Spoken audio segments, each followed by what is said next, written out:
Phillips Edison Company was started in 1991. We bought our first grocery-anchored shopping center. My partner Mike Phillips and I put the money together to buy that first center. And today, we're a group of over 280 people, over 300 shopping centers. And what we are is not just a group of assets, but probably what we believe is the best management team running grocery-anchored shopping centers in the country. And we've done that by really focusing on the properties and focusing at the property level, but also focusing on putting together what we think is the best culture in the shopping center business. Part of it is we started in the grocery business, but a lot of it is we realized very early on that we love the retail business and have loved the retail business for forever. Both Mike and I started at the Taubman Company working as leasing agents for the Taubman Company and realized early on we love retail. The part of retail that we really like the most is the part of retail that is not as up and down as you get in the more impulse kind of driven consumer, but really more necessity based. And we realized that if you like the necessity side of the business, the grocer was the key component. And for us, that 2.2 times a week that people shop is going to drive that necessity business, and it's going to help every one of the other small retailers around the grocery store. And that's what's gotten us excited about it. And having ridden through the number of cycles we have since we started this thing in 1991, I think we believe that it gives you a pretty good track record of seeing how this necessity-based retail works throughout the cycles, and it's worked very well for us. So we've stayed in it and stayed focused on it. E-commerce definitely affects the grocery business, but probably a little differently than most people think. What we believe is that the e-commerce survivors and the most successful people in that business are actually going to be the traditional grocers of today. Because if you look at where they're investing their capital today and how they're thinking about e-commerce, they are actively looking at the alternatives. And if you look at Walmart, for example, they are spending significant dollars to become an e-commerce player. And if you look across the board at who's doing groceries the best, it's not Amazon, it's not Peapod, it's Kroger, it's Walmart, and Safeway to a lesser extent, but probably coming along with time. So we're actually really excited about the impact, but it means a lot to us as a landlord because there are things we're going to have to do at our centers to make e-commerce really work.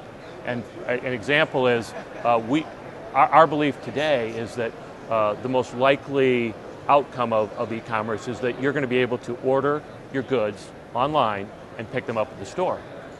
But if you're doing that, and you're doing that for a convenience standpoint, you've got to be able to drive up to that store, and there's got to be a way to have physically that you can get in and out and basically give them your credit card, pick up your groceries, and move on. But that's going to require us to adjust our properties to work well in that kind of environment. So it's one of the things that we're thinking about that we as a landlord have got to be proactive on in terms of making it work. And we're doing it today with Kroger, particularly on the gas side, because they've realized that that's an important part of their business to grow. Well, the e-commerce is going to have other demands beyond that we're going to have to address. Mike and I started Phillips Edison with a view that's a place we wanted to work. And we've built it over these 25 years by focusing on making sure we create an environment that we want to work in, where we like the people, where we like the culture, where we like what we do every day. And to do that, we have spent a lot of money and a lot of focus on having a culture that is focused on a number of things. One is it's a learning environment. We want to make sure that being in the business over a long time, we actually learn every day when we're at work. And we want our associates to be doing the exact same thing. That's one of the drivers. A second driver is we want a competitive environment. We like the excitement of being engaged in what you're doing every day, having it, new challenges and new activities. We've grown our business tremendously, basically doubling the size every 3 years. In that, we've created an opportunity for people to find new things to do and new opportunities to do. All of those things drive a culture that is both results-oriented, but also very focused on developing each associate inside the company. And when you combine that, I think you create an environment that's exciting and dynamic and where people want to be. Well, our innovation labs are an outcome of a group of us at the company who believe that the real estate business as a whole is very slow to innovate and has historically been what I like to say is a group of old white males sitting in a room making decisions.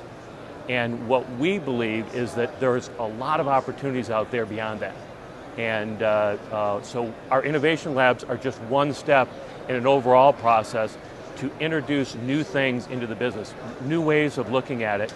And that requires a commitment of capital and time for our people, but it also, we believe, requires bringing the entire organization into the mix. And that our innovation labs are made up of a team of people from all throughout the organization, different functions, different age groups, and different locations. And we think if we bring those people together, focused on one specific issue with a very clear, defined outcome we want an action plan from that, we think we're going to get a lot of results that will be really interesting, both educational and hopefully help the business as well. Phillips Edison has always been a growth company.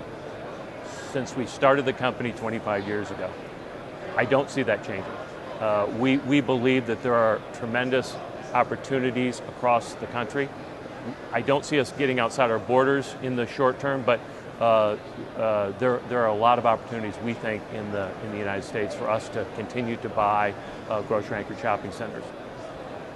The environment goes up and down. We buy more and less based upon what we think the opportunities are. But overall, we are very bullish on the grocery-anchored shopping center business. Our business is delivering goods the last 3 miles to people's house, and we try and do that in the best format that we can. That is becoming not less important, but more important as we as the country develop, and there are fewer of those opportunities. And because of that, we think that the existing properties are going to continue to become more valuable over time, particularly if you buy the right ones, and we hope we are.